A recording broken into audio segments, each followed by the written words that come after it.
Well, hello everyone. Here we are the day after Easter. I hope you were able to enjoy our Easter celebration yesterday.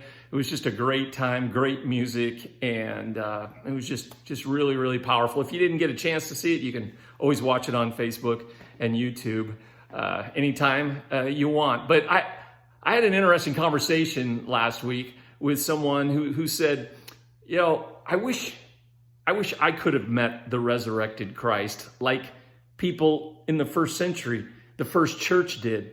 They said, when people met the resurrected Christ, whether it was Peter or Paul or any of the other disciples, it seemed to change them. It seemed to empower them. It seemed to give them courage. And she was saying, wouldn't that have been cool? And I thought about it. I said, yeah, that would have been cool because the resurrection did change everybody. But then I got thinking, the Bible does show us and give us a clue where we can meet the resurrected Christ. I don't know. There's no guarantee that you might meet the resurrected Christ in a song or in a message or in a Bible study. You might not, but there is one place the Bible says that we are guaranteed to meet the resurrected Christ.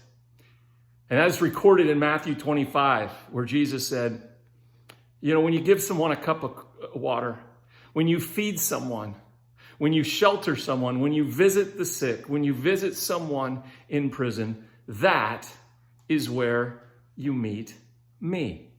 That's where we are guaranteed to meet the resurrected Christ today. And it does change everything.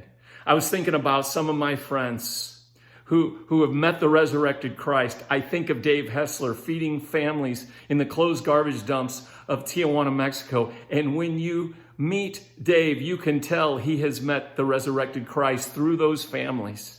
There is a joy, there is a peace, there is a wisdom. I think of Devon Wade, when I met him, who works for World Relief after he came back from visiting Syrian refugee camps in Jordan.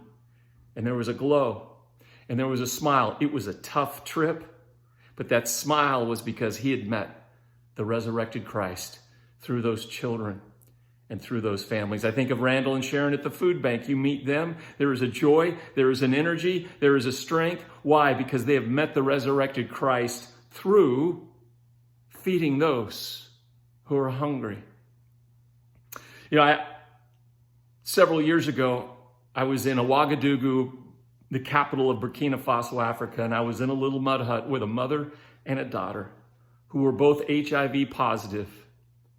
But when I met them, they were alive because this nation, through USAID and through funding it and through amazing organizations, sponsored this family. And they got their antiviral HIV shots and they were alive because someone cared for them. And in that little hut, I met the resurrected Jesus and those families.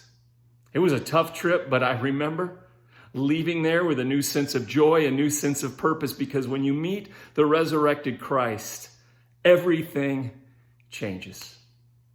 So I want to encourage us that someday, the Bible says, Christ will come back in all his glory, the King of Kings, all powerful.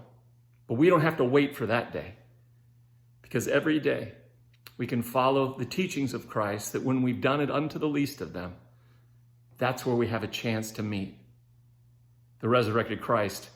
And hopefully it will change those we serve, but I certainly know in my past experience, it has changed me. So most of you who know me know my favorite quote in the world is from Bono, who said, Christ is in the slums. He's in the cardboard boxes where the poor play house. Christ is in the silence of a mother who has infected her child with a virus that will end both their lives.